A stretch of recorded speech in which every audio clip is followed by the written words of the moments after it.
Good morning friend, स्वागत है आपका आपके अपने YouTube चैनल टी पाठशाला में।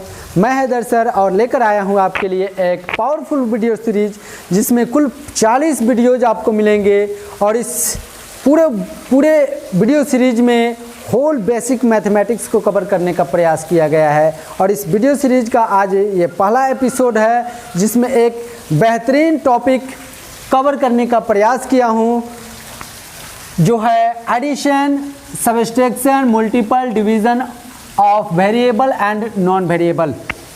आइए हम लोग जानते हैं इसमें सबसे पहले कि वेरिएबल एंड नॉन वेरिएबल क्या है।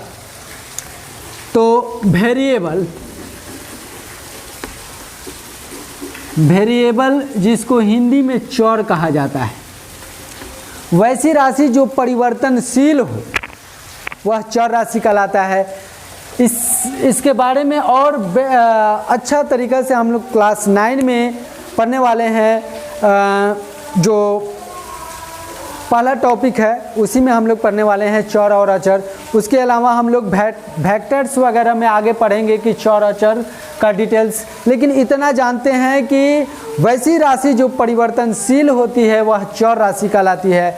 उसका सबसे अच्छा एग्जाम्पल हम लोग मनुष्य जो समय के साथ जिसमें लगातार परिवर्तन हुआ है, जैसे कि आज से कुछ दिन पहले हम लोग छोटे थे, लेकिन जैसे जैसे समय का परिवर्तन होते गया वैसे वैसे हमारे आकार में, हमारे मानसिक क्षमता में, हमारे स्वभाव में परिवर्तन होते गया।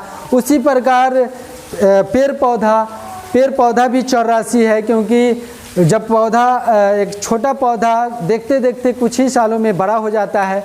तो ऑल ओवर माने कह सकते हैं कि वैसी राशि जो परिवर्तनशील हो वह चर राशि कहलाता है, और वैसी राशि जो अपरिवर्तनशील हो उसे नॉन वेरिएबल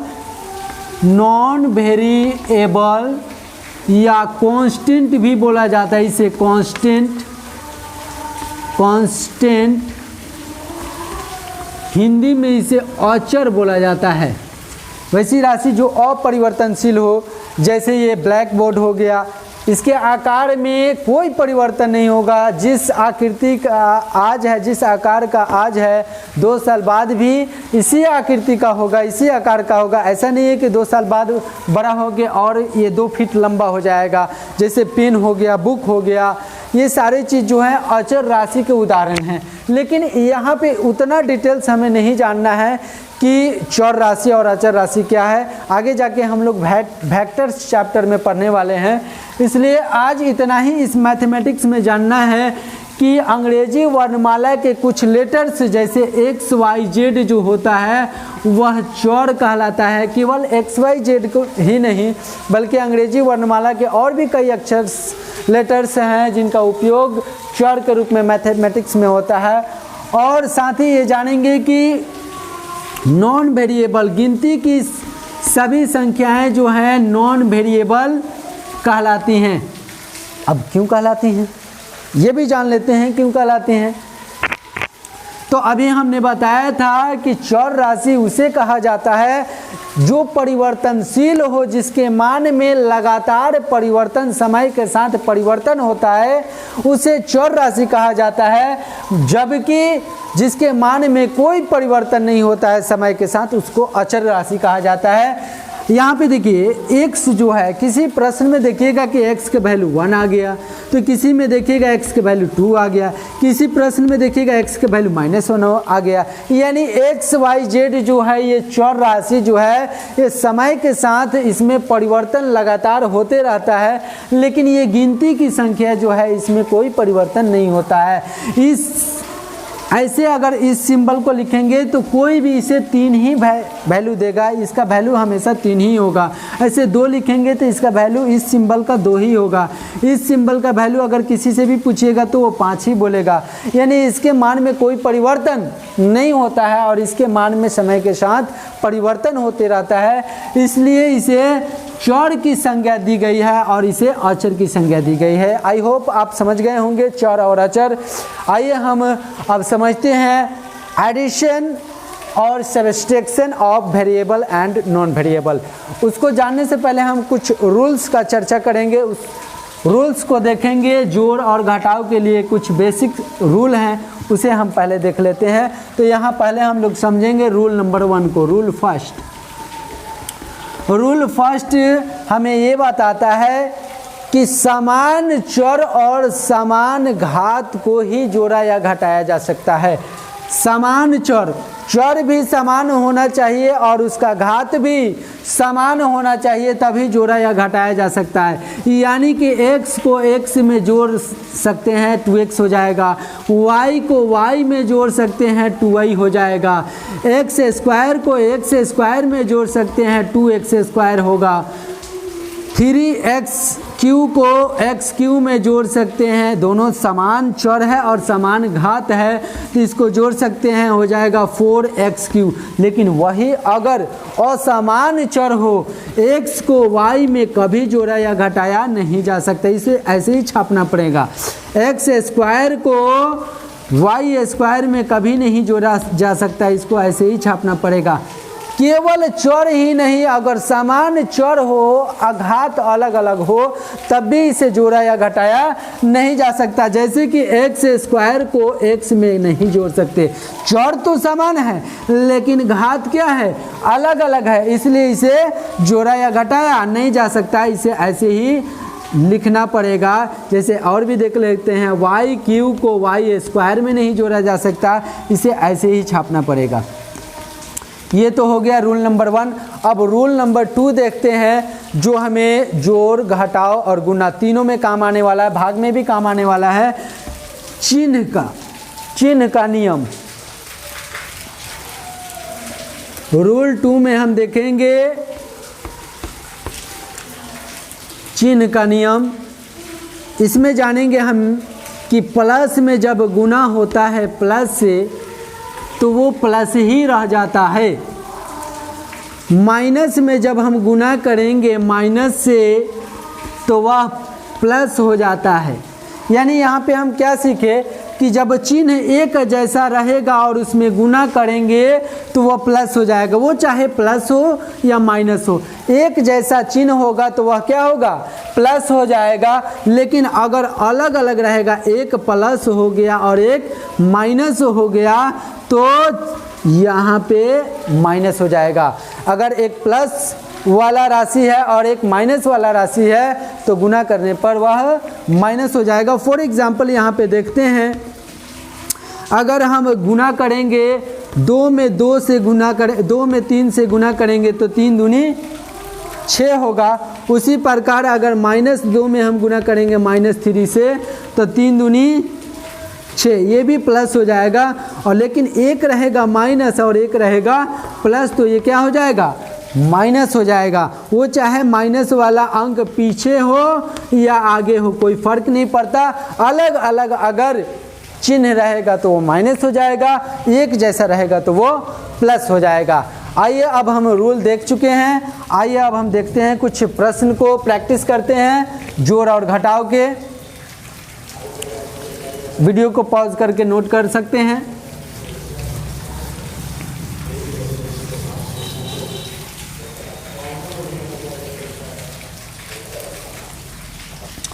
चलिए एक क्वेश्चन देखते हैं। x + 2y + 6 को ऐड करेंगे 2x - y + 7 में ऐड करेंगे। समान चर को समान चर में जोड़ा जाता है, वो भी घात समान होना चाहिए। पहले इस प्लस से गुना करा देते हैं, इसमें इसको छाप लेते हैं x + 2y + 6 और प्लस से इसमें गुना कराएंगे तो +2y + minus minus plus plus plus. अब देखिए यहाँ पे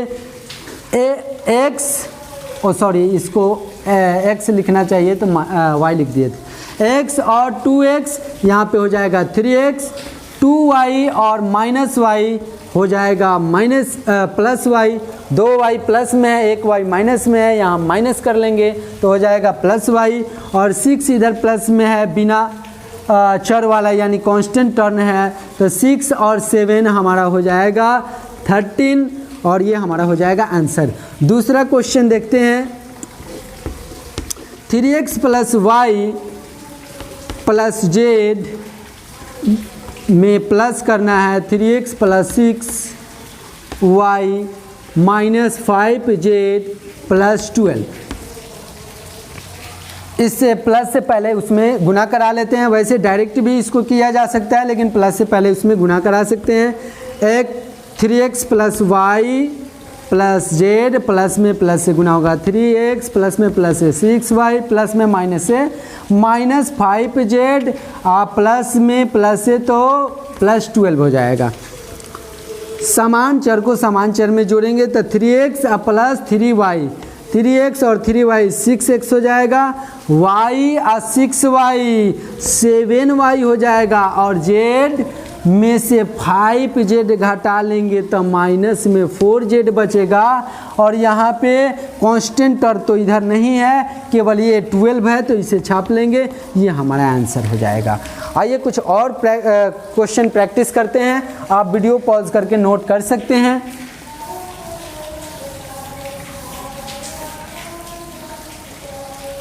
अगर इस रूप में रूप चेंज करके अगर दे प्रश्न x plus 2y equal to 6, 3x plus 6y equal to 7, और इसको जोड़ने के लिए कहा जाए कि जोड़िए, तो इधर से भी जोड़ सकते हैं, इधर से भी, क्योंकि इसमें तो समान चर को समान चर में जोड़ना है। यहाँ पे कैरी लेने वाली कोई बात ही नहीं है। 6 और 7 13 हो जाएगा, पूरा ये कांस्टेंट टर्म है, एक में जोड़ लेंगे। 6y और 1y 7y हो जाएगा, और 3x और 2x हो जाएगा 5x।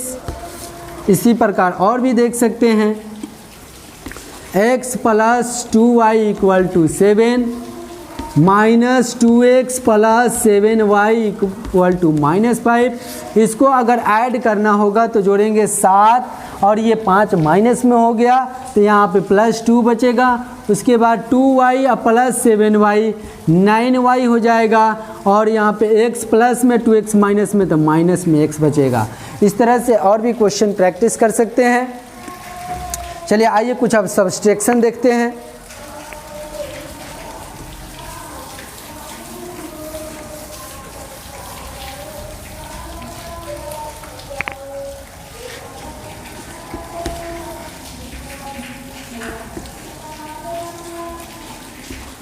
Three x minus y plus 7 में से घटाना है 2x plus y equal plus 5, sorry,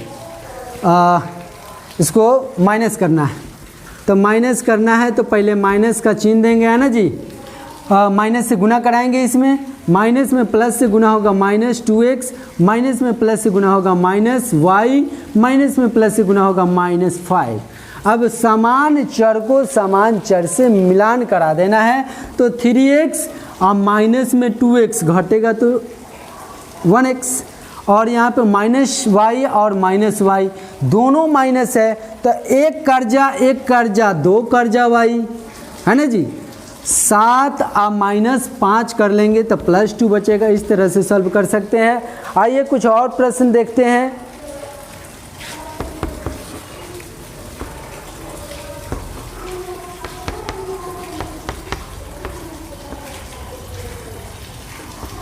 plus 6 में से माइनस करना है 2x plus y plus 5z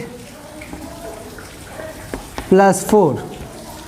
यहाँ पे ये माइनस करना है। चलिए तो इसको माइनस कर लेते हैं। तो 3x plus y plus 7z plus 6 minus कर लेंगे तो minus 2x minus y minus 5z minus 4। Minus से गुना करेंगे प्लस में तो वो माइनस हो जाएगा। अब समान चर को मिलान कराते हैं। 3x और माइनस में 2x, 1x बचेगा, 1y प्लस में 1y माइनस में, ये कैंसिल हो जाएगा। 7z प्लस में 5z माइनस में प्लस 2z बचेगा, 6 प्लस में और 4 माइनस में तो प्लस 2 बचेगा। ये हमारा हो जाएगा आंसर। इस तरह से हम लोग सब्सट्रैक्शन कर सकते हैं। कुछ और प्रश्न सब्सट्रैक्शन का प्रैक्टिस करते हैं।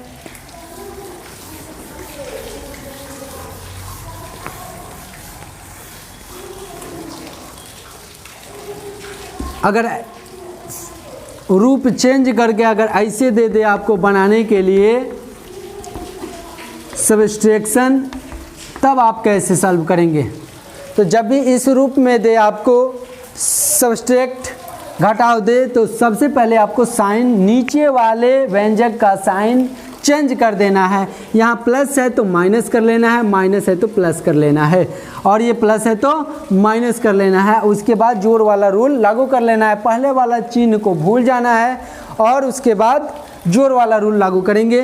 तो 2x आइए हो गया माइनस में, तो बचेगा x, 2x में से एक x घटाएंगे तो x बचेगा। उसके बाद y प्लस में, और ये माइनस था लेकिन अब प्लस हो गया तो y 2y, और ये 5 प्लस में 6 हो गया माइनस में, तो -1 बचेगा। इस तरह से हम लोग सॉल्व कर सकते हैं। और भी प्रश्न देखते हैं। 3x + 5y = 12 -x